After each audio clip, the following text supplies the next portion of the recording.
Hi friends, welcome back to my channel.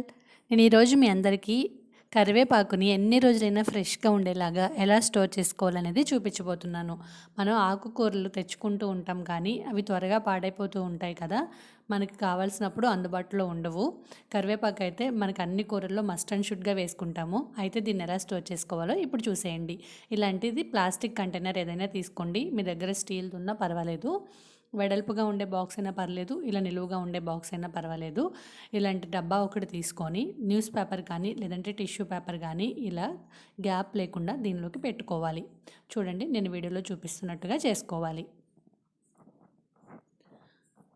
ఈ కరివేపాకులు తడేమి లేకుండా చూసుకోవాలండి. తడిగా ఉందంటే కాసేపు క్లాత్ మీద వేసి ఆరపెట్టేసుకొని మొత్తం పొడిగా అయిన తర్వాత వేసుకోవాలి.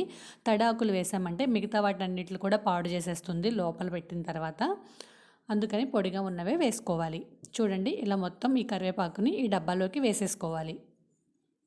మొత్తం అన్నీ ఇలా వేసుకున్న తర్వాత ఈ పేపర్ని క్లోజ్ చేసేయాలి. గ్యాప్ ఏం కనిపించకుండా పైకి మొత్తం అన్నీ నొక్కి పెట్టేసి ఇట్లా పేపర్ని మడత పెట్టేసి మూత పెట్టేసుకొని ఫ్రిడ్జ్లో పెట్టుకోవాలి. ఫ్రీజర్లో కాకుండా ఫ్రిడ్జ్లోనే పెట్టుకోవాలి. ఇలా పెట్టామంటే మనకి 1 నెల కాదండి, 2-3 నెలలైనా సరే కరివేపాకు అనేది పాడవదు, ఫ్రెష్గానే ఉంటుంది. ఒకసారి తప్పకుండా ట్రై చేసి చూడండి.